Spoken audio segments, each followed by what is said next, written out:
we go.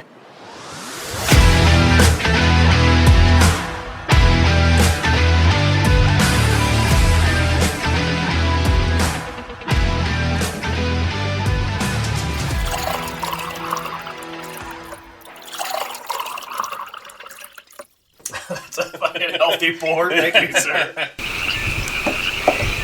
Okay. Have you guys ever listened to the show? Yeah, I have. Okay, so you know it starts with, "Welcome back, you motherfuckers." What's up, buddy? Hey, bud. We got some friends with us today. If you can tell by the ambient sounds around us. This is not fucking make-believe. No, we're in one of our favorite places to hunt. We're in Springville. Yeah. And we're joined by the handsome and dashing Neil and Sam, the dynamic duo. How you guys doing? Great. Great. So, Neil is the proprietor of Giant Sequoia Guide Services. Yeah, we've talked about you before. Sam owns, and operates SMC Guide Services. And we've talked McGuire about you Ballistics. before, too. Yes. So, we've talked about them both before. We were actually driving up here today, and we were trying to figure out how many times we've hunted with you guys. I keep hunted with Sam at least 3 times. Hang on, bud. 3 times. I think you guys have been with me for 5 or 6. Yeah. So we've actually... You've been here for every hunt except for the first one. The first one that we went on, you had some of your buddies come out and help you. Yep. And then ever since then, you've been on the hunts. And I think this is 5 for me. Yeah, it's more for me, but I've hunted with you a couple times, yeah. Hell yeah. Okay, so let's get started like we do. Let's draw a question. One of our guests are going to draw it. I don't care who. So this is how it goes. You read the question, and then we will take turns answering it. What is one thing you want to be remembered in life? From Tyler Malone? Yep. It's not this podcast. Yeah, no. I think we've had that question in a couple variations. And I used to say I want to be remembered for being like a caring, compassionate friend. But the guy who did my ketamine, so I had ketamine treatment, the guy who did my ketamine said, you can't do everything for everyone. And when you do, you don't fill your own cup. So I just want to be remembered for being a good person, man. Like a good dad, a good husband, a good friend, just a good person. Right. What about you, Neil? I'd like to be somebody who's remembered for being able to rely on me. Yeah. Nice. Somebody called me and I was, if I'm able and capable of doing something, and it happens all the time, and I have a lot of trades and I have a lot of talent that I don't show every day, but I can do a lot of stuff, and I want people to be able to call on me, and I always want to be the person that wants to be there for people. I'm getting to the point now in my life where I put a lot of myself out there and I don't get it back. Yep. So I'm getting tired of that. Me and Sam were having this conversation earlier today, and we're kind of both at that stage in our life. I'm 40 years old, and it's just I put a lot of myself out there for people, and when I don't get it back, it hurts. It sucks. And I want to keep doing it for these people, but I'm to the point now in my life I'm done with doing it. Yeah. Yeah. That's what my guy told me. Like, you make sure everybody else's cup is full. It's going to wear you down to where he said you're like your inner child who's going to be like, why the fuck am I doing all this for everybody and nobody's going to do something for me? And it's going to get to that point where somebody's going to call you again and again and again and again and again and to the point where you're kind of like, why do I keep putting myself out for you and sacrificing my time with my family and sacrificing things that I want to do to spend time with you? And it's a one-way street. Yeah, it's a parasitic relationship. Yeah. It's not a symbiotic relationship. What about you, Sam? I just want my, I guess I don't know if I want to be remembered for anything in particular. I just want to be remembered by my kids. That's it. And just gotta I just want them to know, like, when I'm gone, I did everything I could for them. That's really my only motivating factor in my life right now, and that's all I really care about. And you just had a second, didn't you? You got 2 girls like me? Yeah, one girl and just had a boy. Oh, lucky. Yeah. Are you done? No. No? No. How many you want? 2 more. Ooh, good luck to you. Yeah. How old are you, Sam? 39. Yeah? All right, man. Yeah, we got started late, but that's what she talks about, so we'll give her, if her health can hold up. Both the kids kind of kicked her butt, so if her health holds up, God willing, we have one more, great. If we have two more, great. Yeah, I'd like to have at least one more, but two would be optimal. But if we don't have any more, we're very lucky as it is. So that's awesome. Yeah. I don't know. I kind of echo all your statements. I'd like to be remembered for somebody that was there, for somebody that was having a hard time. Yeah. Well, you've been there for me. I've been having real hard times. It's all good. We all go through it, but I think that's really important in life is really how do you treat other people. And well, it says a lot about your character, right? Yeah. Like, you could be on the other side. Like, I want to be remembered for people doing really good things for me. Nobody admits to that, but I mean, like, if you're listening to this podcast and you're that guy, shame on you. Yeah, exactly. Or girl. I mean, we have a pretty good girl following, too. And if you're that person, take it from us, we notice, right? It's not something that we don't pay attention to. There's a tally. There's a fucking tally going. Yeah, everybody has a favorite file. Oh, yeah. Neil and Sam are two of our favorite hunting guides. Yeah. And I've had some pretty shit hunting guides in the past. So it's always been a good time with the two of them. We've been successful most of the time. I think the only time we got skunked, one year it was super hot. And Yeah, we came out Super Bowl weekend. Yeah. Yeah. I think that was the first trip that I came. Yeah. And then that's the one we talk about where you told us, like, hey, don't worry, pick another date and come back. Yeah, and that's like the one and only time that I think we actually haven't seen a bunch of animals out there. The other time was when it was pouring rain. We had that big group that came out with you, Yeah, Sam. you guys went hiking for a mile. that was a tough hunt. You and I whacked that. Well, I got to use Sam's reliable old 30-30 with those gnarly freaking giant hollow points that he makes. The Hall of Hills. Oh, dude, that thing snapped that poor sound down pretty quick. But yeah, outside of that, I think every year we've been really successful. We've always had a good time. It's a good time. And like, so I had my ablation, but everybody on my side's like, why are you going to go? I'm like, I'll go to sit in the fucking side-by-side. Like, this is so much fun for me. Oh, it's a good time. I love this right here. Just hanging out and just fucking talking, shooting the shit. This is where it's at for me. I got a long-range gun and a bullet you can test for me. Yeah, no, I've Did you shot get that your new one, that one you were working on last time? I was shooting this morning before I came out. So. Did you bring a 300? Is it for your 300? It's a 7 Psalm. Oh, I never shot He's got a mutant. He was talking about it last time. It's totally different. Yeah, I got a 7 Psalm with this new kind of prototype design we're kind of messing with right now. So Okay. Yeah, I'm here for it. I was BC testing at 1,000 yards this morning, so it should be. Yeah. You just point to a hill, I'll take it out. I mean, you gotta do your job on this side, but reasonable hunting distances, 300 to 500 yards. It should be a pretty easy deal. Yeah, so I smacked a pig 2 trips ago with your 300 Win Mag at 3 plus 385. Yeah. I remember these things. Yeah, he was like, "You're good at 385," and I was like, "Huh?" It's like, click, click, click. Just fucking put it on it. You're good. Shoot. Yeah, just fucking pull the trigger, stupid. Well, I shoot your bullets. I brought my 25-06 and I shoot your 95 grains. Yep. I shot a doe at 377 yards. Didn't think about it. Put the crosshairs on her and she dropped. Yeah. Those 95s are nasty. Dude, so quick side topic. I just shot a doe in Colorado at 93 yards. She was standing broadside. I shot her with my 25-06. She dropped, and my dad goes, "Okay, just watch her. Make sure she doesn't get up." And I was like, I don't think she's moving. She's going nowhere. Dude, she's not even flinching, Dad. And he's like, "I'm going to get the truck. Make sure she doesn't go anywhere." And I was like, okay. I walked over, and she was very dead, and so we gutted her. And my dad's like, What are you shooting? I'm shooting my buddy Sam's bullets. He's like, "What are they?" And I was like, "They're kind of voodoo magic. I don't know. They're solid copper. They fly straight. They hit hard, and yeah, they put everything down. They just drop stuff. Yeah. So they're great."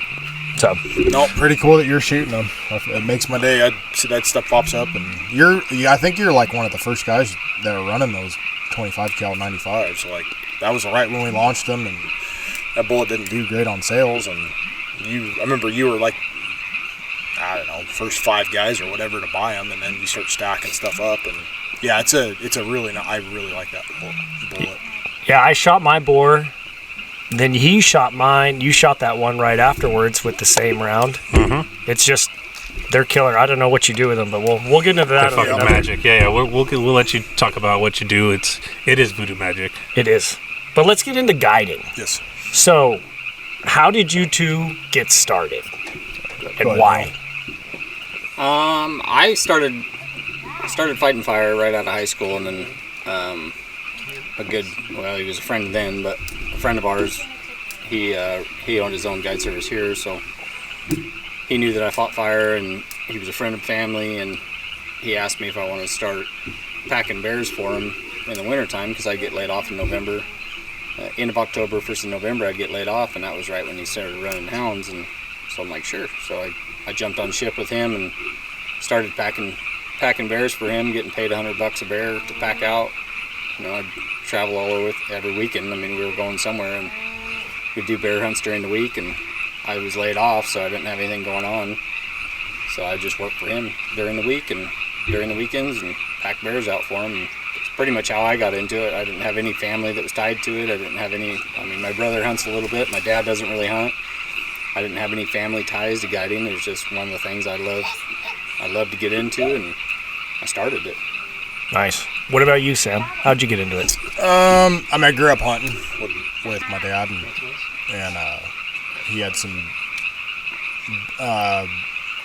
customers he took out on a pig hunt when I was like 16 or 17, and I just asked the outfitter for a job. I'm like, he pulls up, and he's kind of this slick younger dude. I think he was like 30 at the time. I was 16, 17, and he pulls it. This dog jumps out, and it's got a cut collar and cut vest. It looked like a freaking, looked like a jet fighter or something. Yeah. Just high tech. Like, this dog gets out, and I'm like, what is that thing? And he's like, it's a pig dog. And I'm like, yeah, this is instantly intrigued. And so asked him for a job. Deer season was rolling up in a couple months. Brought me out for deer season, and low man on the totem pole and skinning, dragging, every miserable thing you could do, and I loved it. Yeah. Every weekend I could be there, I was doing it, and then just kind of that was the start of it. Was Brady Daniels was the guy, still a good friend of mine to this day, and taught me a lot. He's a wildlife biologist over on the coast. So yeah. That's how I got started. So I'd pull up in I was still in high school. I'd pull up to high school, and I'd leave the guns on the ranch, and I'd have the pig dogs in the back of the truck. Oh shit! Really? Yeah. I had one teacher. She would let me bring one. She let me bring my dog into class until somebody got kind of wind of it or whatever. But yeah, it was pretty slick. And you grew up Santa Barbara area? Rio Grande. Okay. Yeah. So for those of you who don't know, so not Los Angeles. Yeah, where Sam comes out. Deal. Sam comes out and helps, and you drive down from Paso, right? Yes. Yeah. So we help each other out. If I've got big groups, he comes and helps me. If he's got big groups, he comes help. Basically, there's kind of like there's Colby Williams is my partner in the guide service stuff on the coast, and basically there's a trio between me, Colby, and Neil, and pretty tight. That's it. That is the end of the circle there, and we help each other out. Yeah, I mean, and that's kind of where we're at. Is like it's a real predatory business to be in. Oh, I bet. And it's very few people you can trust in it and all that. Just not backstabbing for hunters or ranches or whatever. And I've always said, like, I'm not going to cut somebody else's throat to take a ranch away, but don't do it to me. Right. And that's like kind of how the group of guys, like, I trust Neil with anything. I trust Colby with anything. A couple of the best friends, and yeah, it's just like, hey, if like your guys' group, he puts me on the calendar for it every year. If I get big groups, I call him, get him to come over and help, and yeah, it works really well. So how did you guys get linked up? How did this whole thing come to fucking fruition? How are you guys here? Like, what is going on? So I had terriers, my yogs. Okay. And you had psychopaths. Yeah. Psychos. Yeah. So I had some for sale, and I don't know how did you get my number? I didn't. You messaged me on Instagram. You're my DMs? He's my first and only internet buddy. So he's in your top 5. Yeah. Well, I wanted these dogs to go to people that are going to hunt them, because the male and female I had were phenomenal. And you'll see Emma tomorrow. He still has Emma. Yeah. And Emma, we became friends over. I sold him a dog 8 years ago. Yeah, it should be 9 this year. Yeah. Yeah. So I sold him that dog, and she's still, I mean, through the hell that dog's been through, I mean, that dog has been dead more than she's been alive, I think, and she's still one of the best pig dogs. I would put that dog up against any dog in the state. So that dog is phenomenal. Yeah. What people don't understand about these dogs is they love this. This is their favorite fucking thing to do. And it is a very dangerous thing for a dog. And you guys go through all kinds of precautions. You put them in vests. You do everything that you can in your power to ensure that the dogs are okay. So don't get this picture in your head where these guys are just like, go get them, Lassie. These fucking dogs live for this. These dogs are bred and trained for this. I mean, you could, if you watch videos on these dogs put themselves in the position to stop things without getting hurt. Right. I mean, you'll see some of these dogs tomorrow. Some of the best pig dogs I've ever been around. And they do anything and everything to not get hurt. They don't want to get hurt. No, of course not. But they love it. Yeah. We couldn't stop these dogs from doing it. And the passion that... I wish somebody could make a thing that let dogs talk.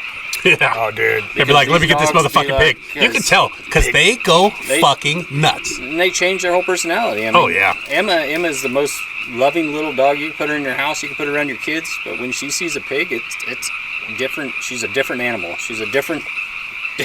Yeah. She's different. Well, it's like watching, you get like UFC fighters, and they walk down, and they're all cool, and as soon as they get in the ring, they snap in. Yep. And the dogs are the same way. So we Oh, got Charlie, my 10-year-old here, and this is her first hunt, and I was like, okay, when the dogs are working, you don't touch the dogs. Like when we're out there and the dogs are running, you don't touch the dogs. The dogs are working. This is their element. They're not going to hurt you, but just leave them alone. Yep. They're doing their thing, and watch them work. And to watch them work is really an amazing thing. It is, and they either have it or they don't, right? Like, it's we go through a incredible. lot. We go through a lot of dogs, not in the sense that we get rid of them or we shoot them. It's just we go through dogs to get the best quality. Yeah, if they have the temperament for it, Best right? quality dog that we can get to do what we need them to do. I mean, these dogs make us money, but they are in our houses. They're our friends. We love them. I will spend money. Sam spends, he spent a lot of money on Emma, and a lot of people would have wrote Emma off. And She's a year later just striking pigs off the side of the mountain. Yeah. And she's a strike dog. So there's... No, the styles of dogs are, you have the strike dogs. Strike dogs are basically, and they're a lot of these terms are interchangeable. Okay. So you can have a strike dog that's also a bay dog that's also, and then there's like kind of nuances to each one. So strike dog basically is you're driving, the dog barks when it smells something. Okay. So that's just strike. Now, do they only strike pigs, or if they smell anything, deer, turkeys? My dogs will only run pigs. Okay. That is it. Okay. you can run these dogs through a group of cows. You can run these dogs through a group of sheep. These dogs will not even look at any other animal besides a pig. Yeah. Okay. Then you have, when you say bay dogs are the dogs that go in and Is that Bill? Yeah, Bill was a strike. Bill was a strike dog. Okay. Bill was a bay dog, so he was kind of he never would strike, but he would bay. Yeah. He was a really good. You know what he was? I guess in a certain way he was a strike dog. He'd get stuff started. That was my starting dog. So like you got your and you'll have your lead dog, the one that you kind of depend on to get everything done. Right. And then as like they get older, the next ones kind of move into that spot. But anyways, so then you got the bay dogs. When they bay, it's like they're on the pig, they're keeping it to a spot, and they're barking in its face. Then you have catch dogs. Catch dogs are, they got one job, and they're sent in to just grab. It's fight to the death. Right? You send them in, they crab, they catch it, and you try to use them very sparingly. You use them in short range, and if I cannot, I try to shoot them. I try to shoot all the pigs. Like I try to get them bayed, call the dogs off, and then shoot them. Right. But you get into situations where you just can't get in there, and sometimes you get some runners that will not stop, and you got to put a catch dog in them. And I've had these dogs like pull these pigs off the top of me, and the bulldogs are some of the best, like just family dogs, and they're the big, the blood I have in my catch dog is American Bulldog. That's kind of the main thing. So, and yeah, incredible And they're just, great with kids, great with family. They don't mess with anything else. That's kind of what I'll show you. I got a bulldog puppy with me, Cade, and I think he's 4 months old. I got him. I'm training him on command. So I'm going to be able to walk him into a pig, and he's not going to go till I send it. Really? So I've already got him where I point at the ground, he lays down, and then if I throw something, he waits until I tell him to go, and then he goes. Oh, shit, okay. So it's kind of like a police dog or something like that. Yeah. So You had a puppy last time. A little gray one. Yep. That was running around. You guys were going to start teaching him and tuning him up. He was running amok last time. Cute little bugger, too. Yep. Okay. Let's just leave it at that. We'll So leave it at I'll that. tell you what. The first time that I was coming hunting, Jack said, "Hey, don't touch Neil's fucking dogs." And I was like, "Okay, Neil sounds like a 65-year-old fucking grumpy ass motherfucker. Fine, I won't touch his fucking dogs." And we roll up, and I'm like, "That's the guy." Like, he looks like the coolest motherfucker we're gonna meet out here. Yeah, he kept saying it. He's like, he's really young. And I'm like, yeah. Yeah, I'm like, he's our age, motherfucker. You made him sound like he's gonna be like, "I don't care what you do, just don't touch my fucking dog." You And gotta then, respect the working. Yeah, and then I didn't touch his fucking dog, and I got invited back. And that's key on these hunts, man, is to get invited back. This is, I'm pretty sure my 5th year. Would have been my 6th. Because we started. Because you missed a year. I missed last You year. stubbed your toe or something. Yeah. Don't worry. I almost died, and I'm not letting it stop me. So Well, you did lose a gallbladder. I lost a gallbladder on the hunt before that. Yeah. I've been having real bad luck coming out here to hang out with you. So no, I have a really good time, man. And the first thing we told Ella was, "Hey, don't touch his dogs." And what did she do? She was like, "What? They're so cute." Licking her she in the can face. play with Kate all she wants. Yeah, dude, they were all about her, and she loved it, dude. She loves this fucking hunt too. Oh, yeah. I'm excited for Charlie. This is her first time, so. Yeah. So, what do you guys think is the hardest part of guiding? It's a grind. I mean, these hunts are not a lot of money. Yeah. So you got to run a lot of them, and the overhead is incredibly high. So you got to be efficient at it. And these things are. This is probably the most brutal type of guiding that you can do, for the fact that you may be 1 minute. Like a couple years ago, I had a 300-pound boar in a riverbed, thick shit. Dogs all over it, and I got a 70-year-old hunter. This was like, Right. and I flip it over, and I get the guy in there. I'm pulling dogs off, and shoot and get him to shoot it. And we kill the pig, and I just remembered right there is like, if I physically can't do this, I can't feed my family. Right. That was a big motivating factor for the bullet stuff too. It was like I gotta have different income, because once I physically cannot do this, and then you're just beat. I mean, it's just these days and I love it. You got to kind of just embrace it and be ready, and I love it. Well, you guys will go out and hike. I mean, like, you guys are incredible. These are mountains. We're in California still, but you never fucking guess. But you guys hike. Like, we'll watch you fucking disappear into shit. You walk down, I think on the first one we were on those fire roads, you walked down forever. The thing is, people don't realize that we are guides. This is what we do for a living. My main goal is to make you guys go home with something. Yeah. I am going to try, and that's why him and I are probably really good friends, is because his personality and my personality is, yes, it is a job, and yes, I need to get paid for it, but I want you guys to go home with something. Yeah. You gotta want that more than the money thing is never gonna come with this stuff. Right. It's just not. You can't do this for money. You got to do it because you love it. I don't know how many guide services I've seen come and go because they think, oh, I got pigs on my property, or I got deer on my property, I'm going to come in, and there's times where you're just going, 4 o'clock in the morning. I mean, there's times back on the coast side in the summertime, it's 2:30 in the morning, and then you're back home at past midnight. Yeah. And it's miserable, and so. But you got to enjoy that part of it more. The money's never going to be the main part of it. I mean, so taking people hunting and having them really just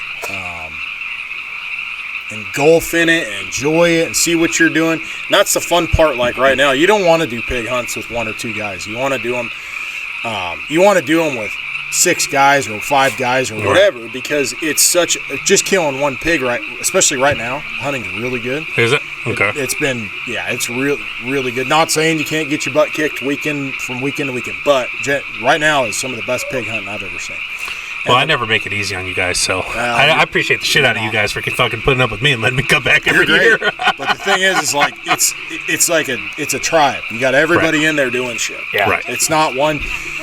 Who gives a crap about who kills the pig? Right. I mean, you got guys that are helping, guys that are grabbing dogs, guys that are setting up. If we're doing long range stuff, I mean, I'm getting guys set, and it's a team effort, and so that's the fun part of it. Is like I said, it's a unit. It's like almost like a military unit or something that we're going in there. And you just have all these spots you fill, and guys, as long as they fill those spots and do their role, and I mean the safety thing is huge. That's a major thing. That's huge. Yeah. But the pig hunting thing is just like, it's so much fun. Even the guys, when they're done, they're not done. Right? You're not done going back to camp. You're still helping your buddy. You're still pulling a bulldog off and freaking, getting the bulldog back, and it's tons of hands on.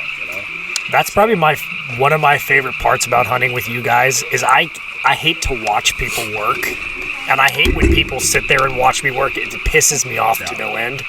So it's nice with you guys that we get in there and you'll go, Jack, grab a leg, Jack, drive the bike down, Jack, do this. I'm here for it. I've started to get to the point where I'm like, hey, the bike's a mile down the ridge. I've drug thousands of these things. Have fun. You know what I mean? I'm like, there you go. It's part of what you're paying for. Well, but part of the reason why I like to hunt, and this is probably why some of us like to hunt, is that I kind of like to suffer. I like it to be hard. Shared suffering's a real thing. Yeah, I don't want to walk up and have if a pig walked in here right now, I don't want to shoot it. I want to earn it, right? I got to earn it. And I feel with you guys a lot of times is it's an earned hunt. And I've chased Sam up a mountain, and he outpaces me, and I've been going to the gym and murdering myself to try to be able to keep up with you. But that was a fitness goal of mine. Like 2 years ago, was get in better shape for hunting. So it sucked the 2 or 3 hunts ago. It was pouring fucking rain. You guys stuck. Yeah, got truck stuck. My truck. Yeah. You guys had to go for a fucking hike. I mean, you got to go get them. Right? And you're like, let's go. We're going to go for a fucking hike. Yeah. And you took, we had a big group. We had six guys that group. Joel, my buddy Joel shot a fucking pig. And he was like, this is the coolest thing I've ever done. Yeah. Can I come back? Can I bring my son? This is, you guys make this such a good experience for us. I tell fucking everybody, well, for us, I don't really like taking new guys. I really don't. We've been doing this, between Sam and I collectively, we've been doing this for 40 years. Dang. I mean, he started guiding, even though we didn't know each other, he started guiding almost the same time I started guiding. Yeah. And we were 17, 18 years old when we first started this, and we took our businesses, and now we're some of the biggest in the state. And yes, we do a lot of stuff together, but we do a lot of stuff separate, and I'll call him every weekend. I mean, if I'm not hunting with him, he'll call me, hey, how'd you do? And I mean, we have a really good relationship. It's kind of one of those friendships that a lot of people don't ever have, and especially in our world, because it takes a long time. Well, it's a lot of competition, right? So there's not. Between us, there's not. Well, no, not between you guys, but another guide service would be well, why would you go with them? Fuck them. Look at my pigs. Part of it's you just got to learn to not look at. I don't look at these other guys as competition. You just kind of do your thing and you roll forward, and other guys can worry about. If the other guys want to worry about that stuff, then they can worry about it. We're doing our thing. We're happy. We're killing good pigs, and our hunters are happy and safe, and that's all we can do. So you guys have been posting monsters. It's been good, man. Yeah, we kill good ones. So it's funny, Neil, you talk about not wanting to bring new clients. I'm very reluctant. My buddy Orion found Neil on Facebook, and Orion, my dad, cousin Paul, and I came and whacked those pigs. We had such a good time. I kept coming back, and people were like, I want to go shoot a pig, and I'm like, okay. This was my first hunt ever. This was my introduction to hunting. Yeah, but I'll post pictures, and people will be like, oh, you went pig hunting again? I'm like, yeah. They're like, can I go with you? And I'm like, no. And I'll tell them, you'll get me bored. No, but we earned this. This is our, we're in. and we love hunting with you guys. And I know you've had bad clients. A lot. You guys would you share any bad client stories? It's just most of the bad stuff for me is money doesn't. We were having the same conversation coming up here. I mean, I get guys all the time. Oh, this guy's got so much money. I'm like, but is he a good person? Yeah. Right. I got to go home to my family. I have 3 kids. I want to go home to them every night. I don't care how much money you make. I would rather take the guy that works his ass off every week, that scrapes up the money to come hunt with me, because he's going to enjoy it. He's going to be willing to help, like you guys. And you guys are always willing to get in there and help us. And that's why I enjoy taking you guys. If you guys were the type of guys that were like, oh, I'm not getting out and opening the gate. I'm not going to get in there and get my hands dirty. That's another thing he told me. He said, you get out of that fucking side-by-side, you open the gate. I go, your shotgun, your gate, bitch. Yeah. When Neil hands you that key, you better learn those combos, you better get out. I go, you don't fucking open that door, Jerett, you're not coming back. And you shut it the way you open. If it's open when you drive through it, you leave it open. But if it's shut, you get your ass out and shut it. But there's been multiple times, I mean, I've gone with clients and I'm the one that stops, puts my buggy in park, gets out, opens the gate, drives through it. We have a black book. Yeah. Which is good. Yeah, we have a black book we put guys in. What about you, Sam? You got some bad ones?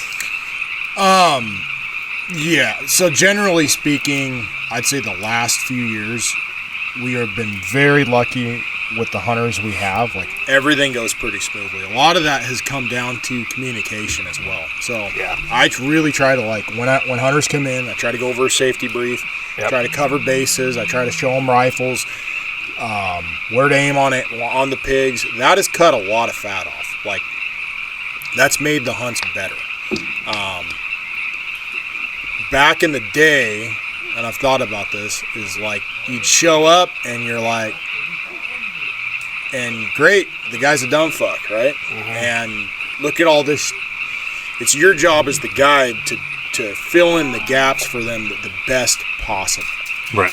And so I've been able to really limit that stuff just by going over things and really trying to, like, and calming down too. I used to be like, you get as mad as you want. At the end of the day, it's your job. It's your fault.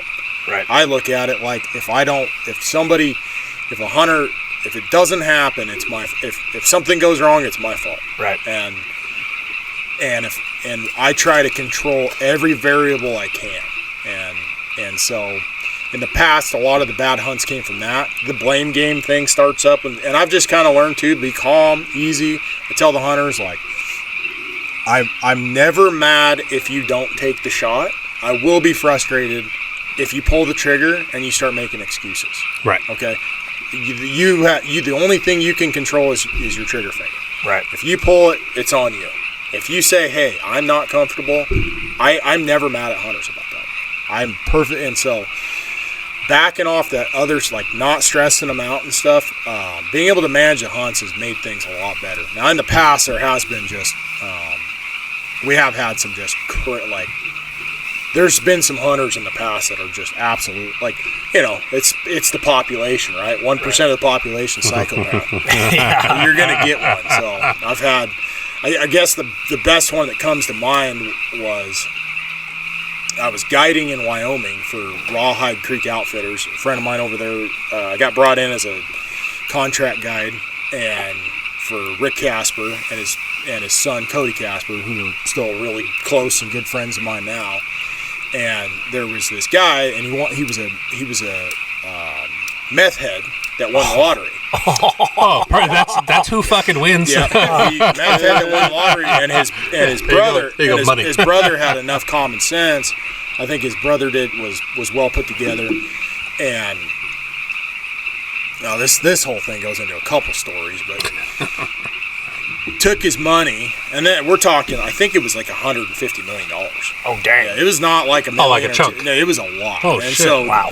His brother got invested in, or taking care of the money, and gave him, like, stipends, right? Gave him an allowance, yeah. Here you go. This is what you can spend. Yeah, otherwise you'll be ODing here in a week. Yep, and he'd kind of halfway clean up or whatever, but it seems like those guys basically, once you've been doing that shit for 50 years, not 50, but 30, 40 years or whatever. Yeah, I mean, he's guy's pushing 60, and he's freaking been doing it probably since he was 20. That's your lifestyle. You're not changing. Well, and it's almost like they learn how to use it. Well, it's like they've Well, it changes like the chemical makeup in your brain. Yeah, it's almost like a preservative.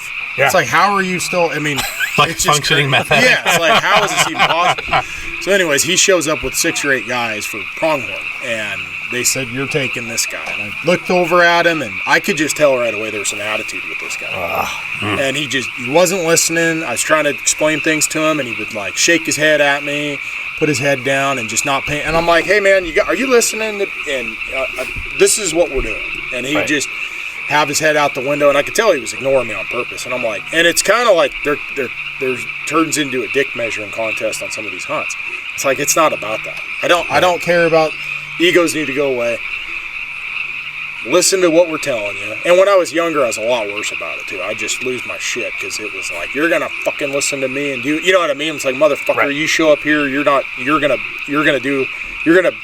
have enough respect for us to listen to what we're saying. Now I think part of that too is the confidence. Is when you're confident, you don't have to worry about that stuff as much. Right. You're not having it just come back in you, and you're able to roll with it easier just as you get older. You know, and I think I was early 30s or something, so I was full of piss and vinegar. And As we all are. yeah, so get out there, and we're in these big sage flats, and this pronghorn stands up, and it's the biggest pronghorn I've ever seen in my life. And like, I don't really know what a big pronghorn is. Like, I was more of the elk deer guide, Okay. Yeah. but you don't really know what one is until you see it, right? I know what it is when I see it, and this thing was just monstrous, and it stands up about 250 yards away, and I just kind of like, generally speaking, like, this was the start to where I started using my own gun a lot because I knew it was on, I knew the load, I knew what it was doing.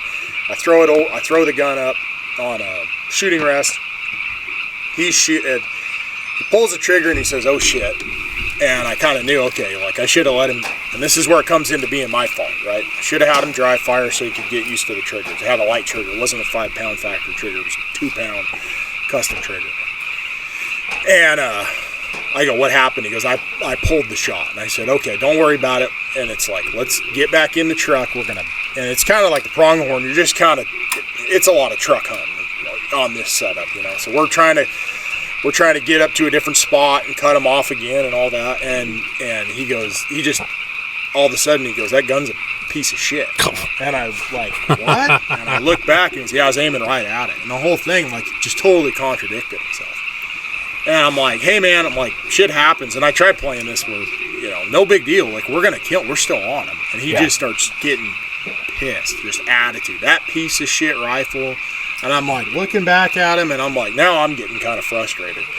So then we're stalking in on it, and he just kind of takes off, walking off by himself. And I'm like trying to, like, I'm getting to a shooting position to shoot this thing, and this guy's walking off by himself, pulling his rifle up, going to shoot it when I'm not telling him to shoot it. And it was just, and it, you know, it'd be out there 600 yards. He's got a old Savage 243. And I'm like, "Dude, you're not gonna hit it." Like, and I had no control over the guy at all. So, and I was just getting madder and madder. And he comes in, he goes, "What would you do if I just shot that pronghorn when you told me not to?" And I said, "Your fucking ass I'd be driving you to the airport, and your fucking ass be on an airplane going home. We're not playing this. Yeah. You need to listen." I said, "I'm the nice one here. The outfitter and his son are not gonna deal with this stuff." Yeah. And I mean, it came, and then the other guy, because I had 2 hunters, comes in and starts telling the guy, "You need to listen." Yeah.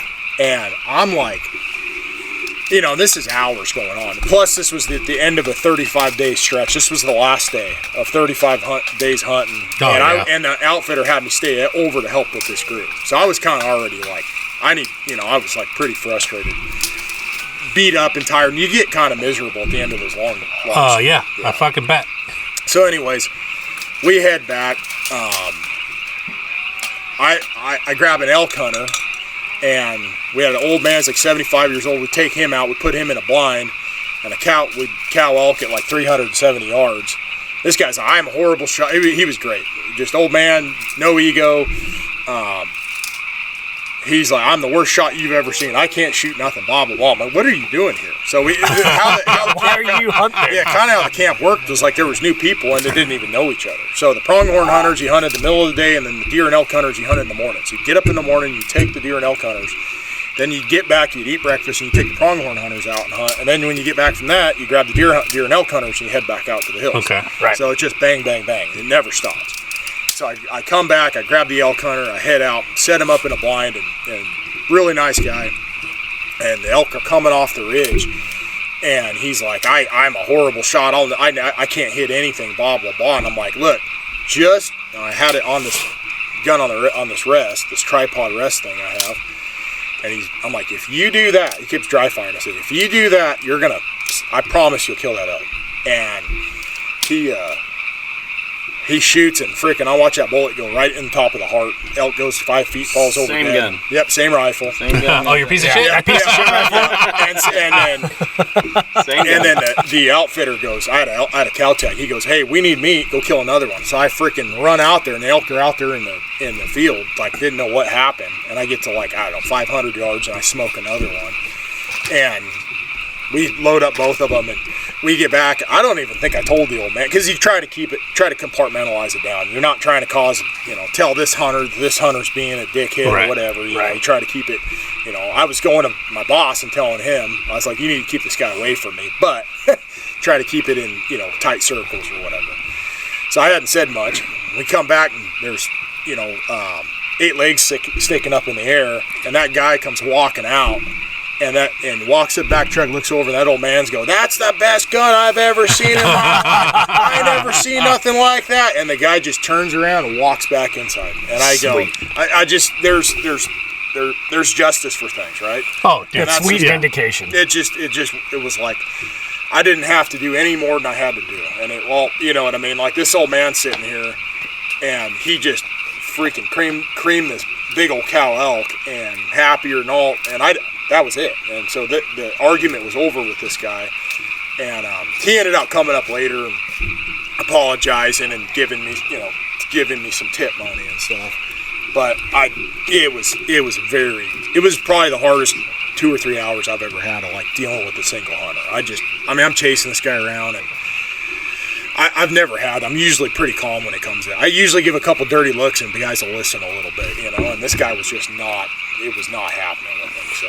Well, I got firsthand, I can attest to the fact that I've never met anybody who knows so much about firearms, and you build all your shit to the way that you want it to fire the bullets that you fucking make, and you do everything fucking the way that you would want somebody to do it. When I shot the pig with your 300 and you're like, yeah, just put it on it and shoot, I didn't question that. I'm not it was running. I'm not the greatest fucking hunter on the planet. But when you said, just put it on it and shoot, you'll hit it. And I did. And that motherfucker tumbled down a mountain. I was like, I'm never going to ask you another fucking question about anything, because I don't know your setup, how you know. You're like, dude, and you have to trust, even you, the first time we came out, because you have a 6.5 that you usually carry? What do you carry? You used to carry a 6.5. Everything that I have is off he's built for me. Yeah. So I don't question any of it. And like I said, dude, I don't claim to be if it's at 1,300 yards and I'll smoke it, no problem. But if you tell me hey, you've got this, dude, I believe you. And a lot of it is that, right? A lot of it is you got to verify these things. They're mechanical. There's stuff that happens with them. I really I'm constantly testing new stuff, which is, I'm not above having a rifle fail on me or have something go wrong or whatever. I've had it happen. More often than not, the guns are pretty dang dialed. Right. And, it's all about putting time into them. There's rifles I have a lot of time and a lot of trust in them, and this is how I feed my family and stuff. So it means a lot to me. Just with him and I mean, if he sends me a gun, I know the gun's dialed in. Right. And he'll ask me all the time, Sam is into ballistics, he's into bullets, he's into all this stuff. That's not my passion. It's his passion, which I'm glad that he's one of my best friends. That helps. Because I know if I set my rifle into somebody's hand, when they're trying to kill something. Yeah. I know this gun is 100% capable. I've shot it. Right. I know what it can do. It came from him. But I know when I put this gun in your hand at 300 to 400 yards, and I dial this scope in. Right. Well, this gun is more than capable of hitting where it should hit. Yeah. Well, it's without a question. It's a them problem. Right. At that point, to your point, Sam, was, no, my rifle isn't a piece of shit. You're a piece of shit. Right. And you can blame it on whatever you Just want. a weird deal. I mean, there's just that was a weird hunt, man. But it's one of those things when you hand somebody a rifle that's not theirs. Yeah. It's like me tomorrow. If I hand you my rifle and you miss, That's me, D. you know what I mean? Yeah. Sure. You could say it's me. You could say, "Oh, your rifle sucks." Right. I know this. I could take that same rifle out and shoot something at 400 yards. Right. The machine never changes. But The operator it's one of does. those things. I'm not going to put a rifle in your hands, and I know he's definitely not going to put a rifle in your hands that's going to miss. Right. Right. He's Well- going to do everything in his power to make sure that is Yeah. going to hit where it should hit. Yeah. It's on you, but you guys, most clients don't know us like you guys know us. Right. Right. You guys have been with us for a long time, so if I put a rifle in your hands, I'm you're shooting. like, you're going to pull the trigger. Well, Javier, when we were coming up here, he was like, "Hey, I don't have a rifle." I'm like, "You're okay." Yeah. And he goes, "Well," and I said, he goes, "But I," and I said, "You're okay." And he's like, "But," I went, "Shh, you're okay." Yeah. I said, "Sam's got some pretty badass I'd stuff." almost rather not bring my gun and see what Sam has. The only reason why I brought my 25-06 is because I know it, I load it, and I use Sam's bullets. Right. And it's tried and true. I know where that gun is. I'm the same way with my rifle. If I give it to somebody and you miss with my gun, that's Probably a your deal, fault. bud. It's probably your fault. It's not Well, me. that's why I brought it up, is because the first time that I was out here, it was like not long left in shooting light. There was a pig fucking hauling ass across some hills, and you pulled out your gun and you fucking went click, click, click, click, click. All right, it's 700. Are you comfortable? And I said, and you said, don't worry about it. Don't worry about it. Because at that time, I had never taken a shot that far. Yeah. Like, I don't want to be the guy who wounds something so far away that we can't fucking get to it. Yep. So I wasn't comfortable taking the shot, and you were like, nope, don't even worry about it. It was fucking... these pigs are fast. That's what a lot of people don't understand, is how fast these 300-pound pigs fucking are. They move. It's like an NFL lineman. People look at him and go, "That's so big, that's so that." I go, until you've seen that thing actually get wheels and take off, you'll never understand. They're not what people think. They're unbelievable. They're incredible animals. Yeah. Well, and our joke too is we've seen all these monsters that go over a hill and they disappear in a hole in the world. Yeah, the world Like eats them up. They vanish. But I'll say one thing about you guys that I really admire the most is your work ethic. Oh, yeah. Because I've gone out with lazy guides, and I hunt hard. I will, as hard as you will push me, is as hard as I will hunt. You want me to chase you up a mountain? I'm going. You want me to chase you down a gully? I'm going. You want me to drag a pig out? Tell me what you need me to do on there. And I've had guides go, just go over that other side of that hill and go glass over there. And I'm over on this other side of the hill. We're hunting elk in New Mexico, and I know there's nothing over there. And I go, I wonder what this guy's doing. And I come back over the other side of the hill, and he's laying on his belly in the grass, and he's watching YouTube videos on his phone. And like you Sam, didn't see anything over there, did you? I have a temper that I keep at bay. I lost it. And I looked at the guy, and I'm like, what the fuck are you doing? He goes, oh, my buddy just sent me this video. I said, dude, I'm paying you for a service. We're out here doing this, and you got me looking at nothing. And he and his dad were the guides. So I go steaming down this hill, and I'm fucking pissed. I got my pack and my rifle, and I am flying down this hill. And I get down to the bottom of the hill, and my dad and his dad were down there, and he goes, I won't mention his name, where's so-and-so? And I went, fuck your kid. Your kid's fucking lazy. He's doing this, and I am laying into this old man. And he's like, oh, I'll talk to him. So the next day, then his kid refused to hunt with me. And this guy refused to hunt with me. I'm like, dude, I'll out hunt you right now. And so the dad took us out, and he was terrible. He was a terrible guide. We were hunting elk. He's trying to call elk. He's putting a diaphragm call in. He can't call. It's just agony. And I ended up, he would take my dad, who my dad's older, but my dad hunts hard. Yep. He He'll put my he'll dad go for somewhere. sure. Yeah, you know, Neil knows. But he put my dad somewhere, and he goes, just sit here and wait for the cows to come, the cow elk. Yeah. And I'm like, dude, we didn't pay you $3,500 for you to put my dad under a pine tree and tell him to sit there all day. This is BS. Well, I hired you because you're supposed to call elk. You're supposed to. And he goes, you want me to tie a rope around one and tie him to a tree? And I said, no. But your obligation in a contract version is you got to get me a shot on an animal. And what this guy did is we paid everything in cash. And he's like, well, we didn't see any animals. Sorry for your luck. And we went hunting that one year when Jerett came, and we didn't see anything with you, Neil. And you said, you know what? We didn't see anything. You don't owe me anything. Let's reschedule. You guys can come back and get in a hunt. And that was a great fucking hunt. it was a great time. We had a wonderful time. Orion shot at a pig and missed it. And then the world ate it? The world ate it, and it was bad. Yeah. But you're very honorable, but you're hardworking. Oh yeah, no, you tried to make everything happen. I will push myself, and I know that's why we're friends. I mean, I've seen it. he will push. I mean, we both push each other. I mean, it's kind of one of those unwritten rules that we have between ourselves, and I think that's why we're really good friends. Is because he knows the way I hunt, and I know the way he hunts. I will try harder than 95% of the people because like I said, I want you guys to go home with something. That's my job, is for you guys to go home with an animal. If you guys don't get an opportunity, and a lot of guides don't do that. If you don't get an opportunity, they're like, well, see you later. You're just a fucking chick on their fucking thing, and I lost. You're just money coming in their fucking bankroll, and I'm not that way. I've built my business off. I've been that way since I've started guiding. If you don't get a serious opportunity, if you pull the trigger and you draw blood, I'm sorry, that's your animal. Right, so that's a clause you guys probably have that some people don't realize, is if you get a guide, and a lot of guides will have you sign a contract, and there are terms and conditions in there, and they'll have a blood clause, where if you draw blood, that's your animal. Whether you recover it or not, or you just wing it, and the poor thing limps away, unfortunately, that is your animal.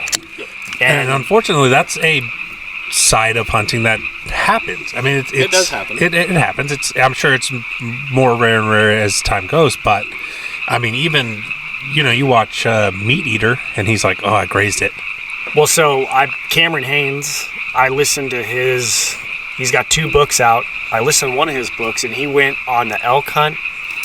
Oh, it's in Arizona. It's $70,000, and you shoot White Apache. Yeah. And then you get like 9x10 natural bulls, and he's got this shot on this bull, and they have a blood clause, and he shoots this thing, and he goes, I don't know what happened, but it was a bad shot. I shot him back and low, so with a bow, probably gut shot him, and he said my heart sank, number 1, because the price of this animal, but number 2, then I wounded an animal, and it was out there. Luckily enough, they went out the next day and tracked it down, and it had bled out over the course of the night, and they were able to recover it. But he'd have been out $70,000. Yeah. Because he made a bad shot on the animal. Yeah. And that's, but your guys' point too, that's on you at that point. It's on you. If you pull the trigger, it's on you. Yeah. Yep. And we'll tell you. I mean, I tell every single client, and I know he tells every single client, if you don't feel comfortable, please do not pull the trigger. Right. Please don't. I'd rather that animal run off than you pull a trigger and make a bad shot or be rushed or something. Because, I mean, there is times where we're like, hey, you got to shoot. Like, we need you to shoot right now. Yeah. Might be on your I mean, there's a fine line between pushing the hunters to the right spot to get it done. But that's why I tell guys beforehand, like, you don't shoot unless, I don't care what I'm saying to you. Yeah. Okay. Like, I maybe coming up, my tone may be coming up. I'm trying to iterate to you, like, I can tell by the body language on a pig or deer or elk or whatever I'm dealing with what's going on with it. And it can go real quick from like, we got all the time in the world to we don't. Right. And we got to get some shit done. And some guys sit there for way too long and just look at them when it's time to kill them. Right. It's like there's these fine moments between like, there's like this thin window of like being too fast and being too slow. And that's where you want to be at. It's like this window here. And the guys that really figure out how to kill shit is like, they understand that. And so it can go from, we need to just take all the time. I don't care. We're good. Don't worry about it. Like, okay, you on him? Okay, go ahead, squeeze, and then bang. To hey man, like we got to do this. You got to shoot him, and that's based off the animal. It used to be like years ago was everything was high, like just high pressure, and it's like calm down, and that seems to really help. But sometimes you do have to bite them in the hunters in the ass, tell them, hey, we got to get this shit done. Time to kill them.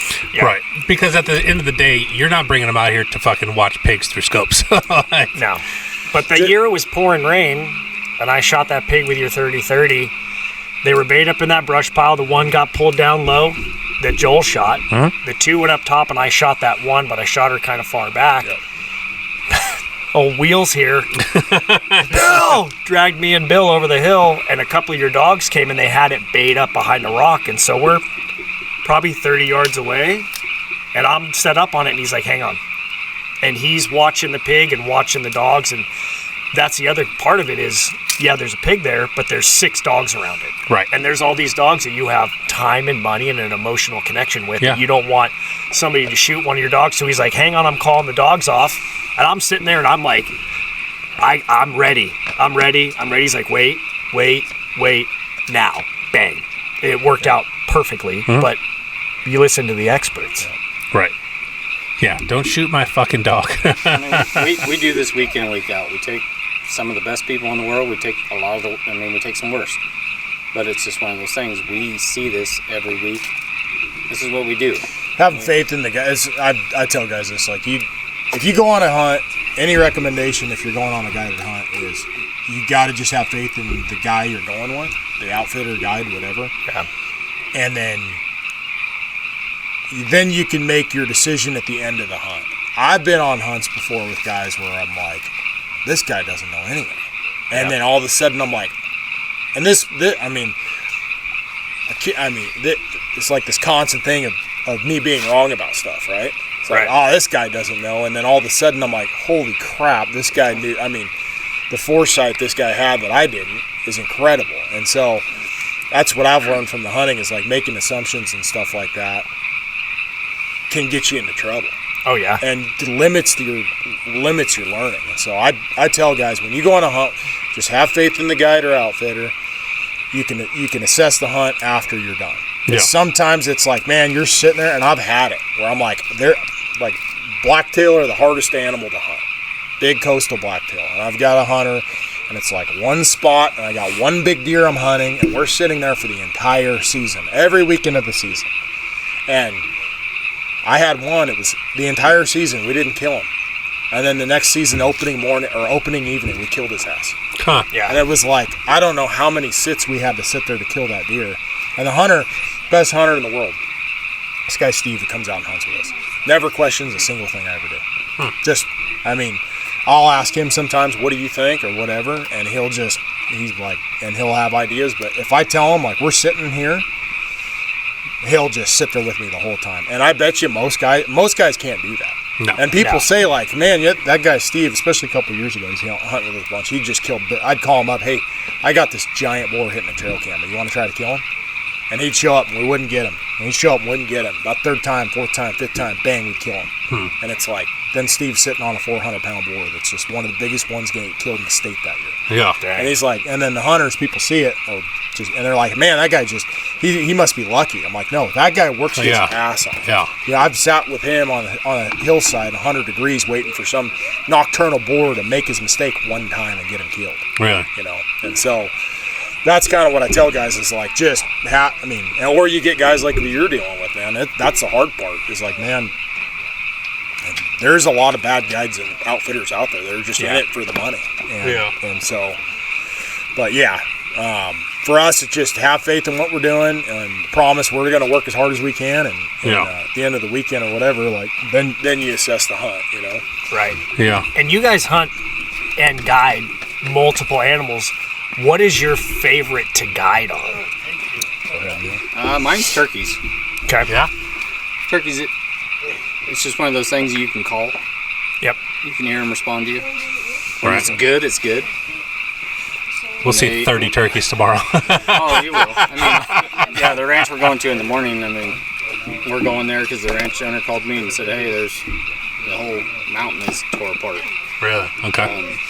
And that's another thing that a lot of people don't realize is much effort we put in and much work we put in before you guys show up to make sure we're putting you guys in the best position to kill something. Yeah. Yeah, 100%. I know he does it, and I know I do it. It's just, I mean, the dogs we have are phenomenal.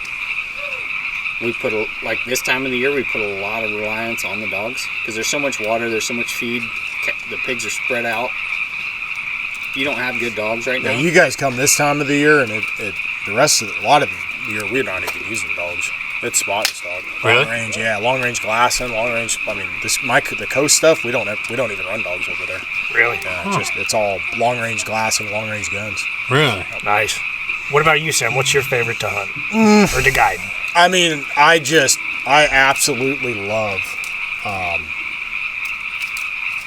catching big boars with my dogs, baying them up. And, I mean, I just love it. But I also do the guided Thule elk archery hunts. Right. That's incredible. Like when you get through, like last year we killed the bull on,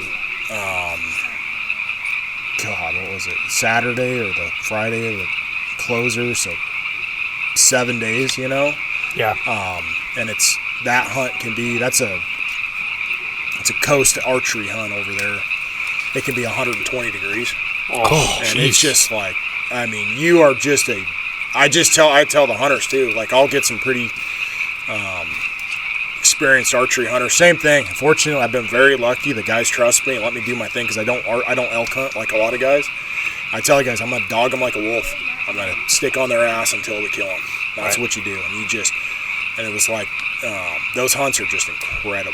So the big blacktail, they're fun.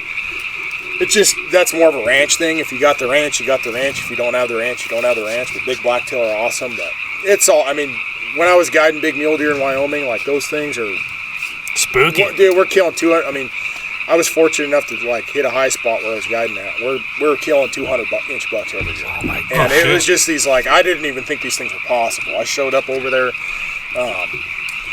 I think one guy, he killed one, was like 220, and killed a handful more that were north of 200 inches. And I mean, yeah, big mule deer are just, it's the most unbelievable thing. So I can't really choose any of it. Like, it's kind of situational, right? You're in it, but I always look at, like, I'm very lucky to do what I do, like running dogs all winter. If I retire and that's all I do when I'm an old man is just run my dogs all winter, and I don't even have to kill them. I can call them off and just let the pigs go. I'm a happy man. I love last weekend, Sam took his kids to Disneyland. Oh yeah. His daughter is a beautiful little savage. Okay. I mean, she will get in there and skin a pig, and she's to the point now where she's getting old enough. She's like, Lane, back up, and she's over there with, you know, a knife that's not sharp. But she's over there just, Uncle Neil, can I help? Yep. Get in here. I'll give her a leg or something. I'll give her something. I mean, she's just all about it. That's awesome. She loves it. She enjoys it. She's all about it. And she is probably one of the most outgoing little females I've ever met in my life. I mean, That's awesome. They do a thing where they'll buy some nasty ass fish out of a can and they'll try it. Oh, And We they'll try do it. tin can fish reviews. like And pickled now- herring and stuff. Oh, it's just shit. My daughter, Just- she likes, it's weird. I don't know what, she likes fish cutting videos, and she likes, okay, so Kentucky Ballistics. Okay. You ever seen that? Yeah. Okay. She loves Kentucky Ballistics. She loves fish cutting videos, and then like all of a sudden up on the algorithm, tin can fish reviews pop up. And she goes, so this summer I'm sitting there and I had some oysters, and she's like, Daddy, can we do a review? And I'm like, this is gonna be funny. Like kipper snacks. Yeah. Oh, shit. He buys some nasty stuff. I wouldn't even eat it. I'll show them to you when we get on. And we pop those cans, and she just sits there and freaking hammers them with me. We do about a 5-minute review, and we send it to the grand folks and stuff, you know, so they can see it. And it's the coolest thing in the whole world. She loves it. She's only had one where it disagreed. Spit in her shirt. It's funny because my dad has this old Big Green Army hunting box, and he always had kipper snacks and like herring, and he'd crank out a tin that was probably a decade old, and some Triscuits, and he'd be eating oysters or something on a Triscuit. And I remember watching him and just like, oh, Dad.